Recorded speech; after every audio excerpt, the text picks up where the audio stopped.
Have you taken numerous antibiotics or had surgery for a sinus infection that won't go away? If so, it's possible that your symptoms are being caused by a phenomenon known as sinus migraine or midfacial migraine. This condition isn't yet widely recognized, and it is often misdiagnosed as sinusitis. Sinusitis is an infection that causes inflammation of the tissue in the sinuses, which are cavities within the bones around your eyes and nose. Symptoms include runny or stuffy nose, facial pain or pressure, headache, discolored mucus, post-nasal drip, and sore throat. Chronic sinusitis is when these symptoms occur for 3 months or longer.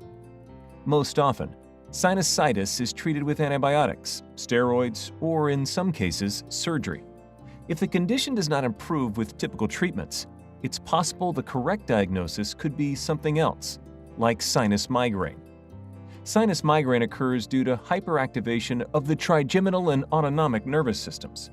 It is believed that the first branch of the trigeminal nerve is responsible for the head pain that occurs with migraine, but the second branch connects to sensors in the sinuses which can cause pressure and pain across the forehead, behind the eyes or nose, and beneath the cheeks, mimicking some of the symptoms of sinusitis. People with sinus migraine may also experience nasal congestion, tearing of the eyes, runny nose, ear pain or pressure, and/or dizziness, sometimes along with more typical migraine symptoms like head pain, nausea, and light, sound, and smell sensitivity. Sinus migraine is most common in middle-aged women and typically worsens with the onset of menopause. What are the differences between sinusitis and sinus migraine? 1. Sinus migraine can produce a lot of secretions from the nose, but, in contrast, secretions from sinusitis are typically thick, discolored, and almost always taste awful. 2.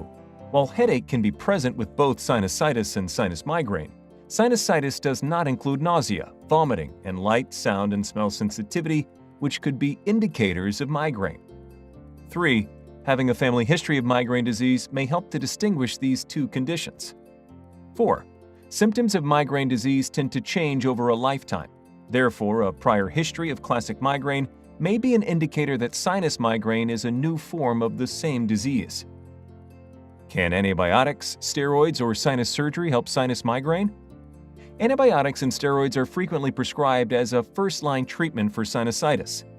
Feeling temporarily better after taking antibiotics or steroids may not be a reliable way to distinguish a sinus infection from a sinus migraine because these medications may reduce inflammation, calm nerves, and provide short-term relief, even if you have sinus migraine. And when antibiotics fail, some people undergo sinus surgery. Since surgery can disrupt the nerves, it too can temporarily relieve the pain and pressure associated with sinus migraine. However, many people do not get any relief from these options. Generally, sinusitis treatments are not the best strategies for treating sinus migraine. So how can you treat sinus migraine? Both traditional abortive and preventative migraine treatments may also relieve sinus migraine symptoms. Triptans, which are migraine abortive treatments, have proved to be effective for sinus migraine. In fact, triptans may be used to diagnose the condition because if someone experiences symptom relief, then the cause was most likely sinus migraine, not sinusitis. If you are experiencing sinus symptoms and believe it may be sinus migraine, tell your provider about this underdiagnosed condition. Collaborative care by a neurologist and an ear, nose, and throat doctor is recommended to rule out other causes and to receive proper treatment for sinus migraine. To learn more about migraine, visit migrainedisorders.org.